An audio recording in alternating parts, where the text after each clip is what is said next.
freaky. I remember that's brilliant. Obviously there was a Bronco on that day, and he was sketching so much that he went to do a walk bike session in the morning. I was like, I don't think I'll save you today, mate. I didn't save me. I was off 5:15 Bronco or something. Having a chat with the S&C afterwards, being like, yeah, I think I might need to lose a bit of weight here.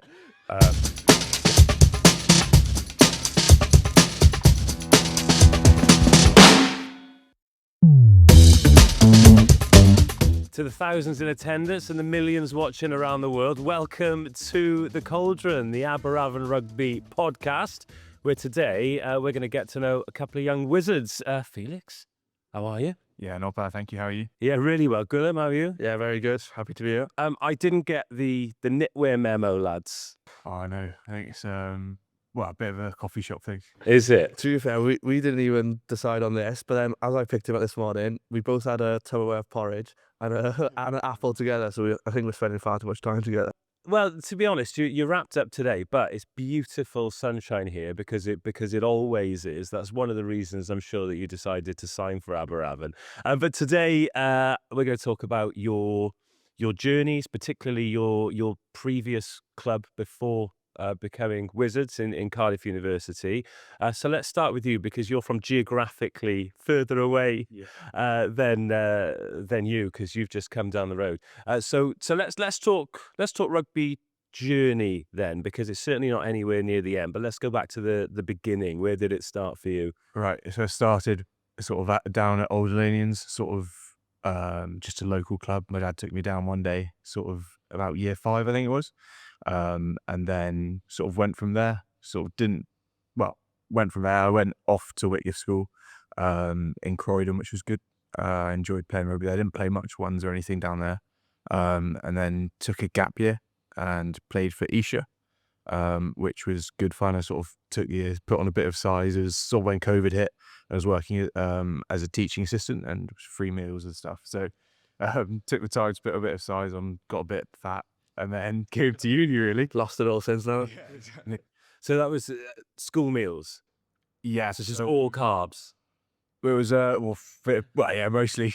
It was like chicken. Well, it was good food actually. It was a private primary school. With so you mentioned Whitgift School there, Ed Dunford. He was a year above me. But there are quite a lot of sort of rugby rock stars who've come from that part of the world, aren't there? Yeah, there's quite a few. There's like Danny Cipriani, Elliot Daly at the minute. A few boys coming through. Ollie Hartley, Connor Slevin as well coming through at the minute. He's a good boy, Connor Slevin. He'd go well for the Wizards, actually. He happy to do it. So at what point did you start to take rugby seriously then? Because you're playing in Super Rugby Cymru now, and you've played Bucks Super Rugby, so there must have come a point where you've gone from somebody who didn't play a lot of first team at school to somebody who thought, I can really do this and I want to give it a good go. Well, I think it's just from enjoyment, really. I've always thought I was good enough. I think going to it, if it's tough, lots of tough competition, as I've just mentioned, some of the players who come from it. But I've always enjoyed it, and then I've always wanted to push on with it. So yeah, that's why I sort of chose Cardiff as well. I knew they played Bucks, and I was like, well, might as well come down to a pre-season, and yeah, I've enjoyed it. Just that's sort of the main thing for me is enjoyment, and that's what it's been. Did you apply for any other rugby-related unis? Yeah, I think they were all rugby-related. I think that's sort of the criteria of which I applied for. So yeah, it was. And yours, well, I know it sort of more recently from your Cardiff University and Wales under-20s, Gwilym, but you know there's a good few years before that. How different is your entry into the game to Felix's? Yeah, pretty different to I was at Glantaf, so obviously a big rugby school in Cardiff. I was captain through there, and I was lucky enough then I signed with Cardiff Rugby for an academy contract after I left, and my parents and I always pushed myself to want to go to uni, so I decided to go to Cardiff Uni and combine doing both, which was tough. You know, I did struggle at times, and that's what really ended my time at Cardiff. You know, rugby wasn't going too great with it because I didn't play much for the 20s and stuff, and my degree wasn't going very well. So after my second year, I made a decision I'd leave pro rugby and just concentrate on uni rugby and my course. Okay. And it went all right. You graduated. Well, yeah, I graduated with a decent enough mark, so I wouldn't say I regret it. You know, I set out to get what I wanted, so yeah, I'm happy I did that. Excellent. So I'm just checking you graduated here, because if we're talking to you boys about university rugby and the pathway into the SRC and you didn't end up with the document, then that'd be. We were on the same course. Oh, were you? Yeah, we both did politics and philosophy. Right. Which when we first year, obviously when we were getting into pre-season, we didn't know each other very well. I remember walking through like all the freshers that were in the first team, and Felix was there. He said, like, we're on the same course. I was like, how he turned up. Oh, that first year. Do you know? Because people say that, don't they? They're like, oh, the first year doesn't count. I mean, it does count if you don't pass it. Yes, but luckily enough, I passed it. And yeah, taking a different approach now, doing a masters. So have to turn up now. Okay, what's the masters in? International relations. Okay. Yeah, So how do you fit it all in? it's a lot easier now with being down at Aberavon than it was at uni. Because the uni schedule, you're in the gym early mornings and then training in the evenings as well. So it's sort of, you have to manage your time a lot better. Now I can sort of pick and choose when I gym and sort of fit it around training and work as well, which is a lot nicer, I thought. Okay, so let's talk about Buck Super Rugby then, because that's how you got there. It seems as though you both made the decision that education had to be a priority. You know, rugby is fantastic. Obviously, you were on the pro path. You were on the way up, and I love that Buck Super Rugby in particular, and the SRC moving beyond that, is this. It's almost like in the middle of the Venn diagram, isn't it? Where you've just got this massive amalgamation of talent and the opportunity to put it all together and play great rugby and train well and make great friends and play in big occasions.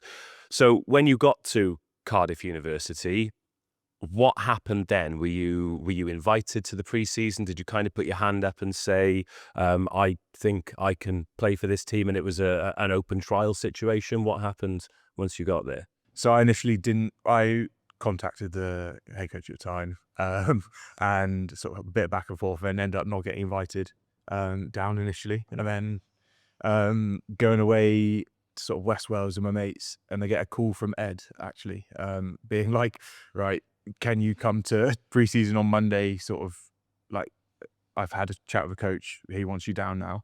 And so then came, and then sort of just fit in really. It was good fun. 50 appearances later. Yeah. So you're in West Wales with your mates. What kind of nick were you in heading into that first pre-season? I don't think it's the worst nick I've been into a pre-season with. I think going into final year, I was a little not in the best. So sort of, yeah. I remember that's brilliant. We had, obviously there was a Bronco on that day, Yeah. and he was sketching so much that he went to do a watt bike session in the morning. I was like, I don't think I'll save you today, mate. I didn't so I was about 5:15 Bronco or something, having a chat with the S&C afterwards, being like, yeah, I think I might need to lose a bit of weight here. Getting into season, yeah. And that was all between the end of the one season and the pre-season. So like 5-6 weeks. Yeah, I think so. It wasn't much of, like, I didn't put on loads of weight. I just didn't keep up with my running too much, which was a bit of the issue. Live and you learn. Exactly. You mentioned Bronco there. What's your PB on the Bronco? It's like 450 or something. It's probably not great. What's yours? 426. Oh, serious stuff.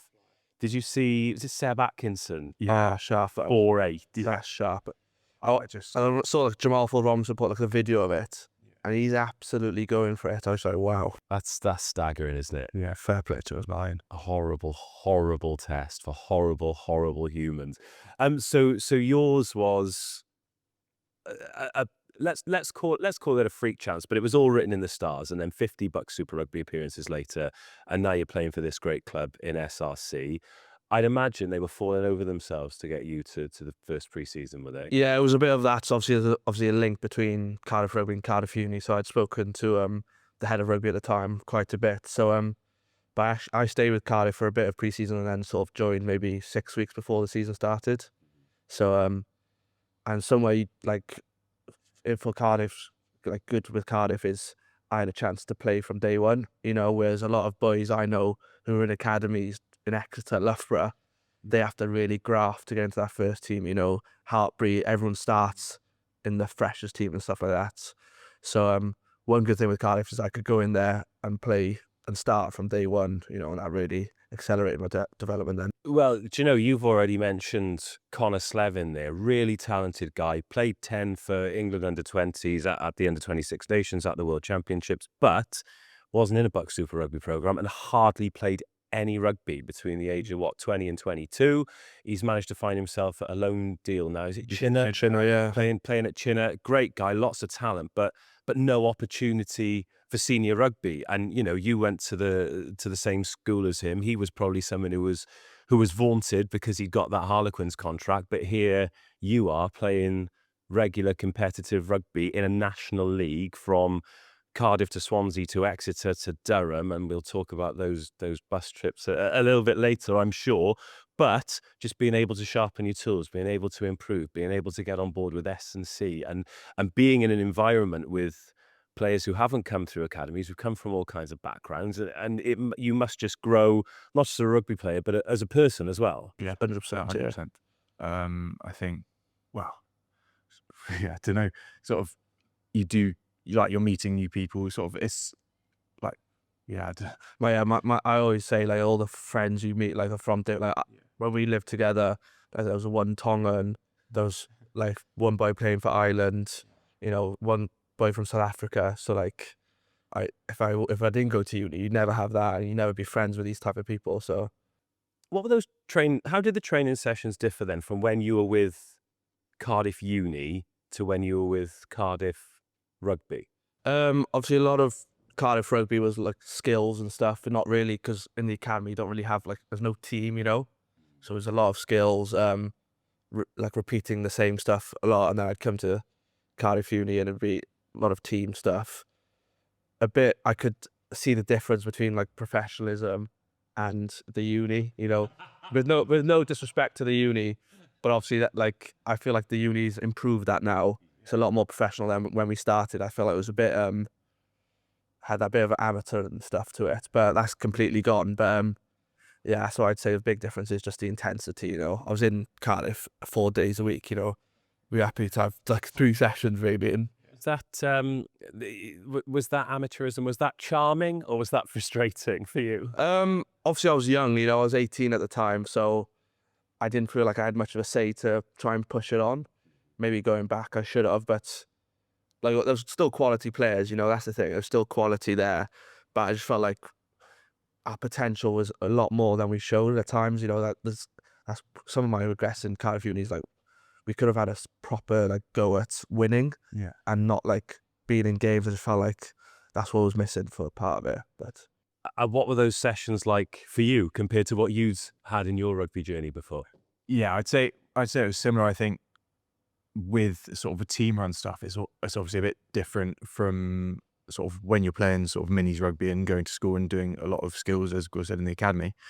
But the team stuff helps in sort of what pushes what's needed really in like a competitive league where sort of the games are close, and it's sort of, I found it was quite sort of, the games tend to be relatively a bit more professional, whereas it's a lot of kicking, it's a lot high stakes, sort of, which what I found it's not as much open play rugby, which I think we found here at Aberavon. It's sort of, we're playing a lot more than we did at uni, especially in our last year, I think. But yeah, the training, I think training was good. I think but you put it down to the atmosphere as well. You're at a uni, a lot of these boys are first, second years there, our first year away from home, gonna go out, I want to go out and have fun. So that's probably why some of the sessions you turn up to a Saturday morning, maybe not 100% the whole time. So yeah, I think that probably is part of it. Big character tests, those, aren't they? there's only once I've done that. I remember it was me, George Shaw, behind the bins, being sick before a session. I was like, I'm not doing this ever again. Like, this is bad. Sometimes you just got to learn your own lessons, haven't you? You know it's not good for you, but you do it, and then I know, yeah, I'm not going out on a Friday anymore.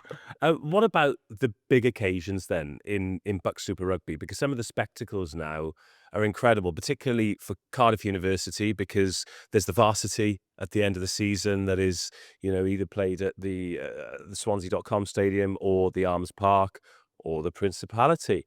And you've got the Cardiff Clash as well, which is absolutely bouncing. And then there might be some other opportunities depending on the schedule as well. Did you play in the Sandy Park games as well? That was Last 2 years, I think we did it. Did you win one of those? you won the. I thought you did. Yeah, just went and spoiled the big party at Exeter. That was a brilliant night. That was because I remember obviously no one really gave us much of a chance. They'd never lost a varsity at Sandy Park, and at that time, I think we were talking about the other day, they had an absolute stacked team.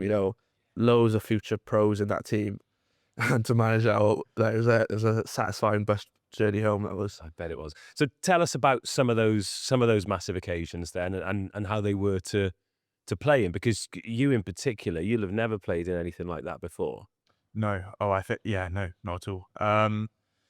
They were good, they're cool. Like the crowds, I think the first clash I played in, you just sort of can't really hear yourself think. I think varsity is the big one in my mind, where the speed and sort of the atmosphere is just completely different to any sort of other game I think I've ever played in.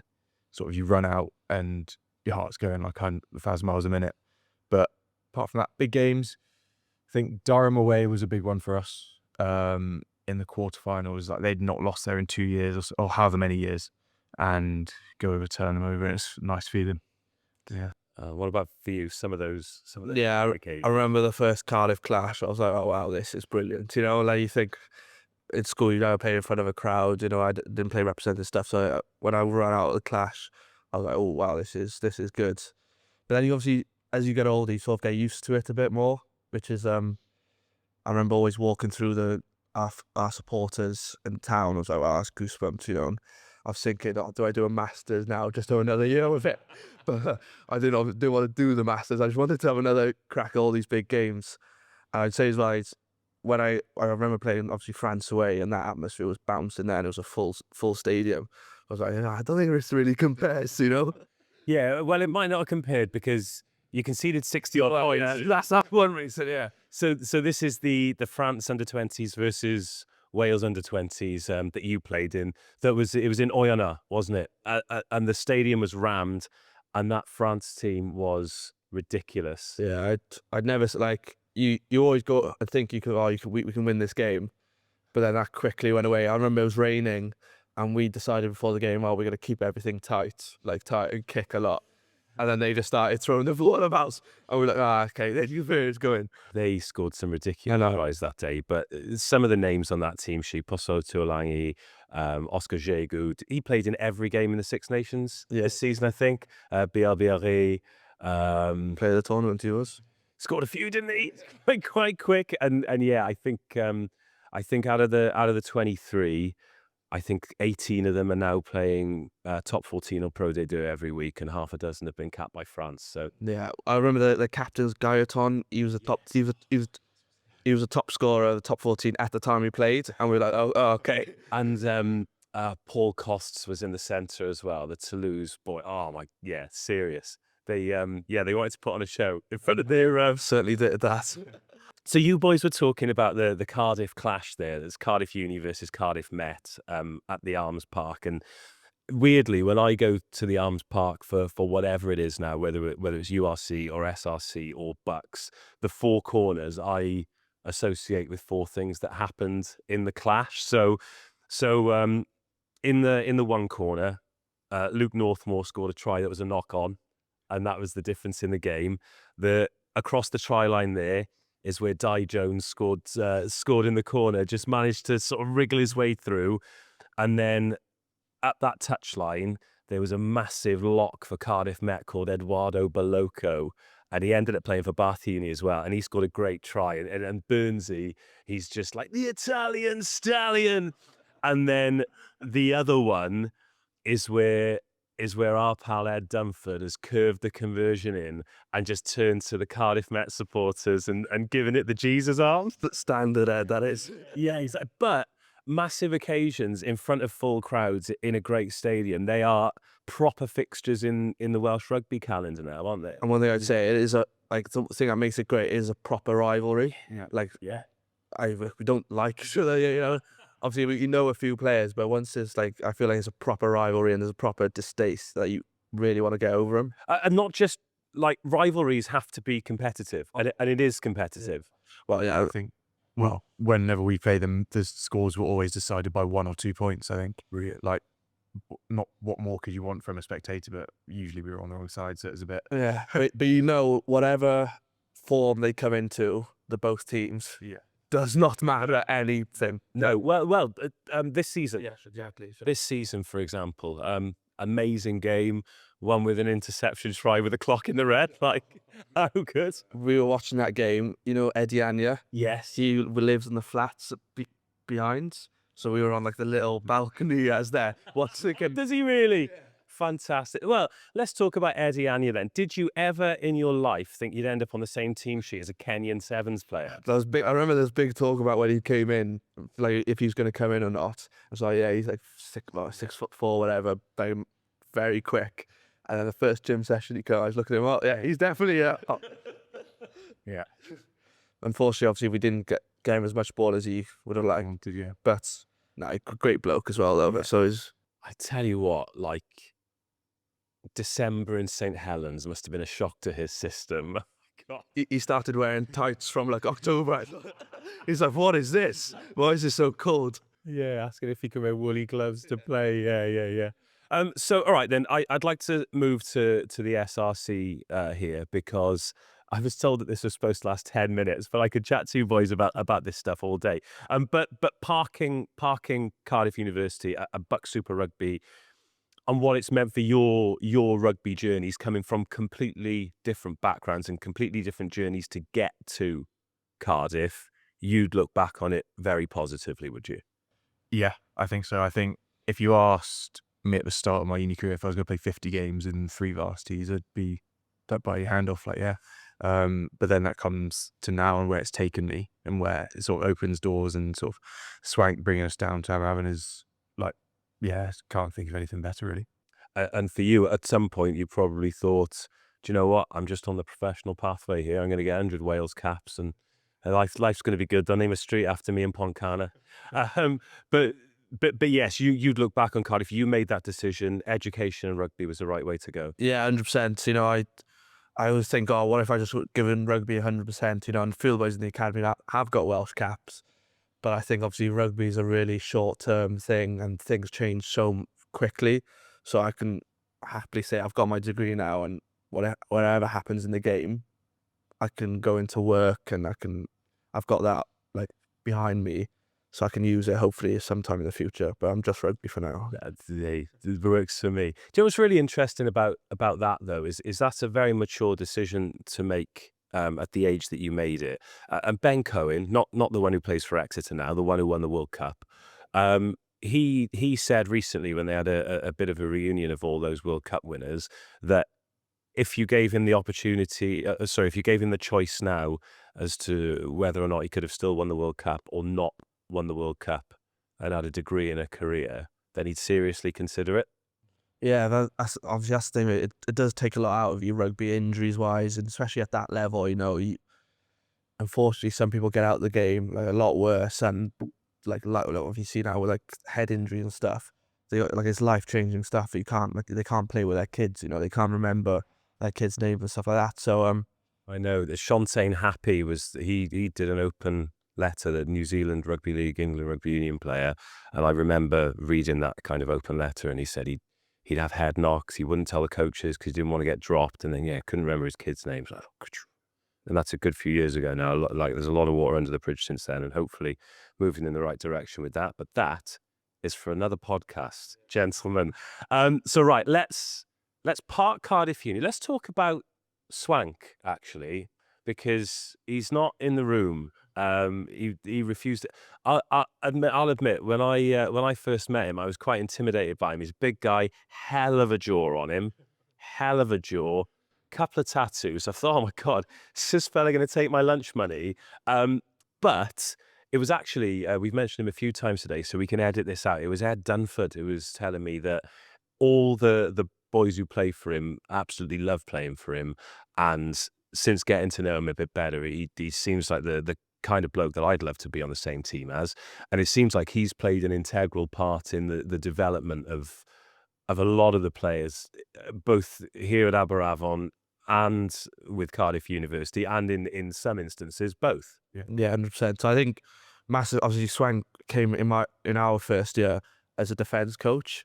I thought, oh, this guy's absolutely clean off. You know, he's absolutely he is wild, which he is. He is wild. But then I think once he did more with the attack, you could see more of his rugby brain and his philosophy. And being with Cardiff Rugby, obviously, he's very pro structures stuff. And I think Swank, which was quite refreshing, had his own ideas, about how he wanted to do things. And I tend to agree. I feel like how he wants to play rugby is how it should be played. So and for me, there was no doubt if he wanted me to play for him and he was coaching the attacker Aberavon, I had for me, I had to sign there. Yeah, I think it's similar for me. Like the way he wants to play, and sort of it's a lot of decision making, a lot of sort of on the fly stuff, which is sort of makes you a better rugby player in itself. And then sort of going from uni to Aberavon, where we know we're going to be playing the same way, it sort of fit quite nicely in. And so that's probably one of the big selling points for me when I was joined as well. Do you think you need that when you're with a club like Aberavon or Cardiff University? So, you mentioned a couple of the other ones there. So I don't know, Loughborough or Exeter or Cardiff Met, where you've got this huge pool of players, or if you're in a bigger professional squad where you can, it doesn't, you pick up a few injuries, it doesn't matter. Whereas a Super Rugby Cymru squad, a little bit smaller, Cardiff University, certainly a lot smaller pool of players. So when you've got those limited resources, do you think you need that kind of attitude to do things on the fly and build the way you play around the players you've got, as opposed to a coach's? Oh yeah, 100%. Because I feel like the biggest mistake you can make, especially in Bucks for rugby, is trying to beat them at their own game. Go to Loughborough and you try and driving maul them. That's what they do well, And Loughborough kick the ball really well. Same with these big teams. They've always got big packs, really organised. And if you try and do that, you're just not going to compete. And I felt like we've competed quite well over the few years, and we're competing really well in the Aberavon, even with the bigger teams. Is that we're always in. We just need to get a few results. We're always in there, but that's why I feel like in order to get the results, you need to try and do things a bit differently, because you got no hope otherwise. So how did it come to pass? How did you end up signing for Aberavon? What was the conversation? Well, I was always planning on doing a masters, and I've done sort of 3 years of Super Rugby, and I was sort of speaking to Swank about I think I had 1 or 2 offers from somewhere, and he was like, well, if he didn't really know that was what my thinking was, he's like, well, if that's what you're thinking, sort of come down to Aberavon and sort of see what it's like. And yeah, enjoyed it when I came down. It's so the community, sort of the atmosphere around the club's really nice. So yeah, that was part of it. With me, to be fair, I didn't really have any offers coming out of uni. So it was at that time I sort of thought, am I any good, But obviously I always knew Swank rated me. So for me this year, it was all about coming to Aberavon and try and prove people wrong, or even prove myself right, so I'm very grateful for Aberavon for giving me the opportunity to play at this level, so I can go against players which regions think that are better than me and try and prove myself in front of that audience. And what do you feel you're getting from the club? You're both obviously really happy to be a part of Aberavon Rugby Club, and that is great to see, and I can hear in your voices. So what are you getting from the club that makes you feel that way, Felix? I think just enjoyment whilst playing. I think Cash. But cash, and but also the way we play, I think it suits how I want to play as well.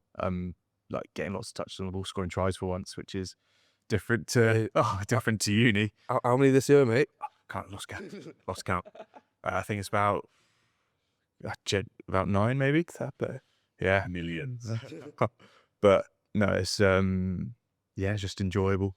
I think an opportunity, obviously, to play week in, week out. You can see with especially young players now, they get an opportunity, to play 80 minutes consistently every week, and then all of a sudden they start playing well. It's not, it's not rocket science, if you give them a chance and let them make a few mistakes, they're talented. Eventually they'll come through. So I think that's a big thing with me, having that opportunity, knowing that coaches trust you, only takes your game to a different level.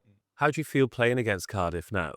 No, it's good. To be fair, I've got no bad blood. The coaches really helped me out, and even the players as well. So it's always good to see them.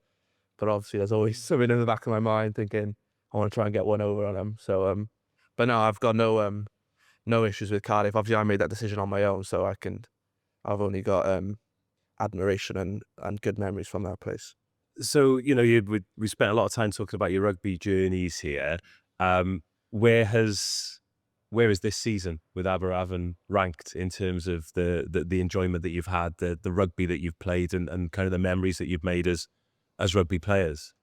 I think a few more wins would make it a lot more enjoyable. I think at times you played like some rugby we played is like electric, but if we could get a few more wins on the board, then we're more than capable because we've hardly the only couple of weeks ago we lost to Cardiff pretty heavily, but other than that, every team we've played we've been within a score. So I think a few more wins, and with the nature of the playoffs and stuff, everyone has a chance to win. So if we get it right on the day, but I got no doubts that we could have a really successful end of season.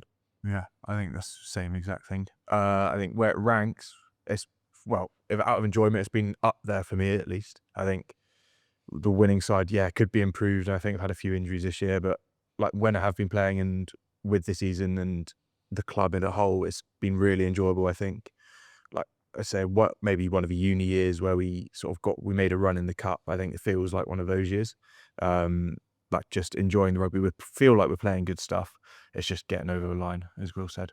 Do you think there's a similarity then between Cardiff University RFC and Aberavon in so much that you are capable underdogs who can really turn up on the day? Massively. I was speaking to club captain Joe Gage. Like I felt like I haven't won games in 4 years. Now I haven't won any games in 4 years, but it's even more annoying knowing you're so close. There's multiple Cardiff clashes, and we came so close, and we only managed to win one, and felt like we could have won at least 2 or 3 more. So I think that's with this year I can recall games, and if this would have gone right, that's the game win. So I think it's definitely within our control as well. That's the most frustrating part about it is if we switch on for these last few minutes, we can win these games.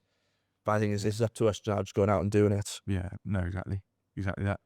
I think, yeah, it's just these last couple of running now. We can't really look too much about the rest of the season's happened now, but we've got games we think we can win coming up, and then, as Gwil said, anything can happen in the playoffs, really.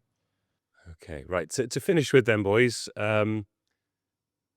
if there is a young rugby player who is listening to this or watching this and considering being or joining the university game to play Bucks Super Rugby, because we talked about Cardiff University, and I think the important thing that we haven't mentioned is that is an academia first university. You need to get your grades before you can even think about rugby, but there are universities all across the academic spectrum in that top 10, 3 in Wales, which is amazing, and then 7 dotted all around England, from Exeter up to Durham, north, south, west, east, Midlands. Not a London club still. It's probably what's needed, I think. Woo, all right. But if a young rugby player is watching this and they are considering taking the Bucks Super Rugby pathway, would you recommend that they do so?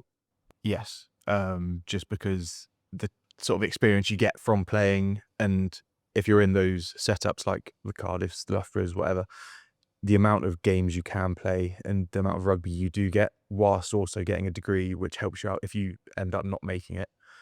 It just sorts you out, I think. So yeah. Yeah, 100%. I think in terms of exposure, there's nothing much like Bucks Super Rugby. Obviously, you're there with your cameras every week, so and you play well, your name gets about really quickly. So obviously we've seen this massive avenue into the pro game. Loads of players are signing from Bucks going into pro teams.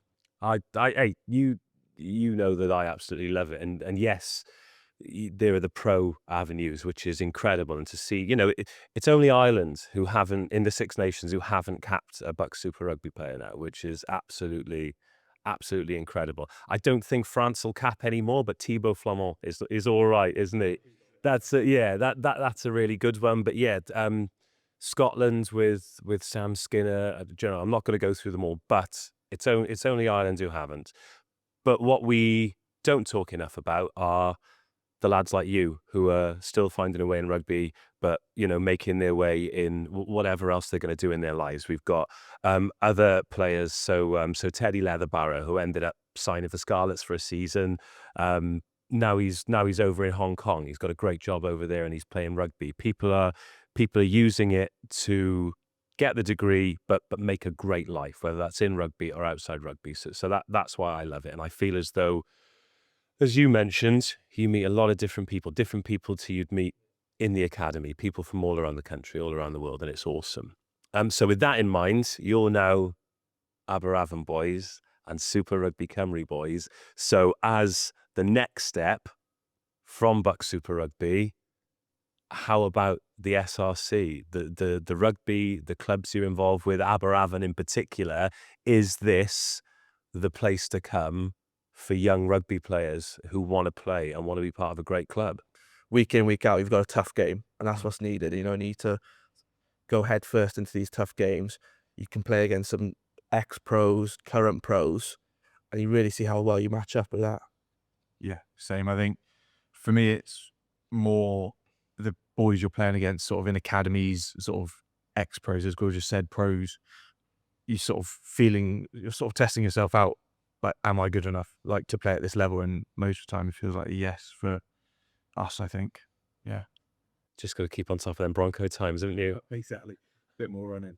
Excellent. Right then, couple of quick fire ones to end with. If you could change one thing about Aberavon RFC, it would be? Make it closer to Cardiff, so I think.